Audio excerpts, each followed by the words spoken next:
Morning to all of you. My name is Reena Dhurve. I am studying in class 12th Bio Group. My school name is Holy Cross Convent Higher Secondary School, Ambikapur. Today's our topic is Arrhenius equation. Chapter 4 रासायनिक बल गतिकीय। इसमें हमें आर्जीनियस equation के बारे में जानना है। तो आइए इसके बारे में जानते हैं कि ये क्या है। तो आर्जीनियस ने समांगी गैसीय अभिक्रियाएं में ताप से होने वाले परिवर्तन से वेग स्थिरांक k में होने वाले परिवर्तन को निम्नलिखित व्यंजक से दर्शाया गया है। तो क्या बोलते हैं, इसको जो है वो हम लोग को याद करना पड़ेगा, तभी जाके आगे का सॉल्व होगा। तो आर्जीनियस ने जो है वो एक समीकरण दिया था जिसे हम लोग आर्जीनियस समीकरण के नाम से जानते हैं। तो ये समीकरण ये है, इसमें k is equal to a ई की पावर में minus e a upon R T, इसे आर्जीनियस समीकरण कहते हैं। तो आइए इसके बारे में जान लेते हैं कि ए ई और ई ए और आर टी क्या है।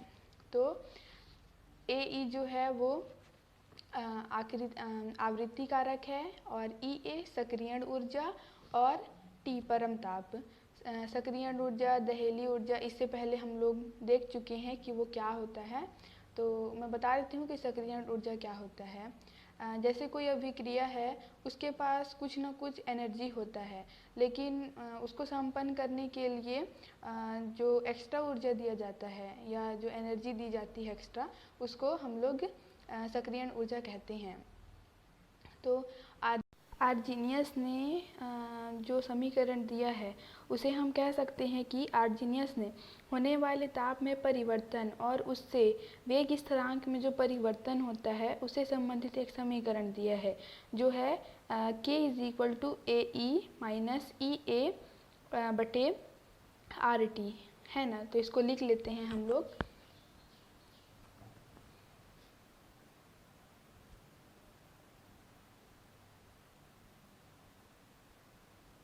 आर्हेनियस ने होने वाले ताप में परिवर्तन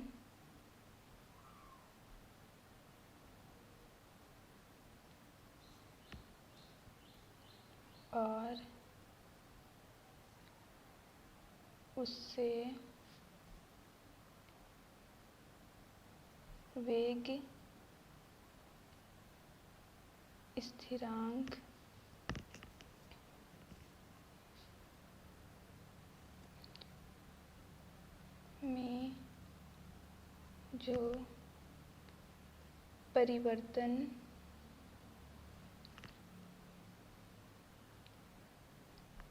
होता है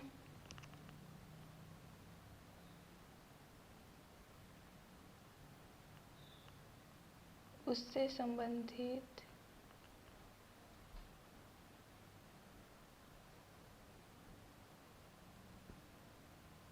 समीकरण दिया है। तो वो समीकरण है k is equal to a ई की पावर में ई ए अपॉन आर टी। ये जो है वो समीकरण एक है, ठीक ना। और हम लोग इसमें दोनों पक्षों में हम लघु गुणक लेंगे। तो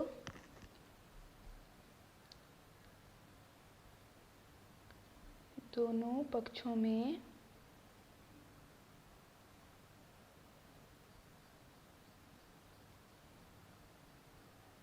लघु गुणक लेने पर, दोनों पक्षों में हम लोग इसमें लघु गुणक लेंगे तो हो जाएगा log k is equal to log a e minus e a, इसका सूत्र लिखेंगे आर टी। और ये जो है ये किससे बनता है उसके बारे में बता दूं कि इसका एक सूत्र होता है, जो सूत्र है log ई एम की पावर में n is equal to n log m। तो इस सूत्र में log m की पावर में n, तो n जो है वो पहले आ जाएगा और m बाद में, तो n log m हो जाएगा। और इसका जो सेकंड फार्मूला है वो है कि यहाँ पे जो है वो गुणा का निशान है, ठीक है ना, तो इसके लिए गुणा वाला लेंगे एक, log m n is equal to log m plus log n, ये उसका सेकेंड वाला सूत्र हो गया। तो इसे हम लोग बनाएंगे आगे का, log 10 is equal to log a plus log e बटे RT।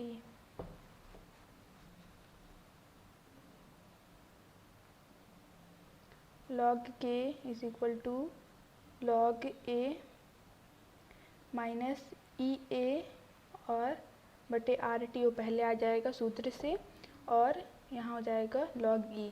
तो log e का जो मान होता है वो होता है 1, तो चूँकि log e is equal to 1, तो ये हो जाएगा log k is equal to log a minus e a upon RT। इसको हम एनी बेस पे लेंगे तो ये इसका मान हो जाएगा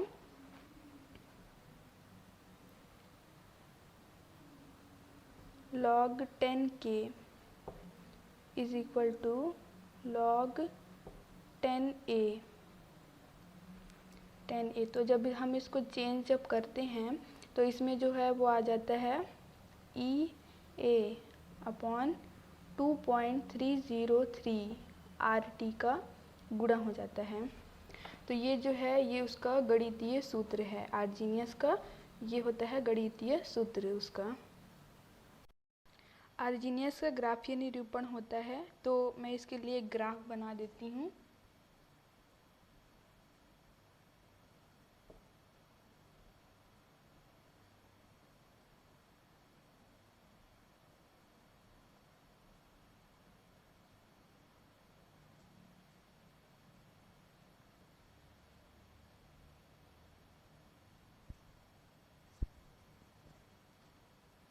ये रहा ग्राफ, ये जो होगा वो ढाल ई ए अपॉन 2.303 R, और ये हो जाएगा 20, और ये log 10 के ये जो है वो है एक सरल रेखा का समीकरण इसे कहते हैं, जिसमें भिन्न भिन्न तापों पर log 10 के व 1/t के बीच ग्राफ खींचने से ढाल जो होता है वो -2.303 प्राप्त होता है। तो इसको हम लोग लिख देते हैं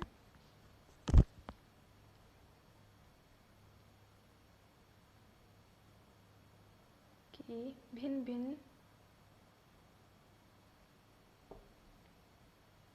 भिन्न तापों पर log 10 के व 1/t के बीच ग्राफ खींचने से इसके और इसके मध्य हम लोग ग्राफ खींचेंगे तो जो ढाल होता है वो इतना प्राप्त होगा, ठीक है ना, मतलब -2.303 R इतना प्राप्त होता है। खींचने से जो ढाल है वो होगा -2.33 R। ये जो होता है वो हम लोग को प्राप्त होता है। ये जो है वो आर्जीनियस का ग्राफीय निरूपण है। तो मैं आप लोग को अपना नोट दिखा देती हूँ कि हम लोग को कैसे लिखना है। सबसे पहले आर्जीनियस के समीकरण के बारे में लिखेंगे और उसका फिर जो उन्होंने जो समीकरण दिया है उसको लिखेंगे और उसके बारे में कि ये क्या क्या हैं। फिर उसके बाद इतना पूरा बनाएंगे हम लोग, फिर उसका ग्राफीय निरूपण करेंगे। इतना बनाने के बाद ये जो है वो समीकरण कंप्लीट हो जाएगा। तो thank you for watching this video. अगर पसंद आए और समझ आए तो प्लीज़ लाइक कर दीजिएगा।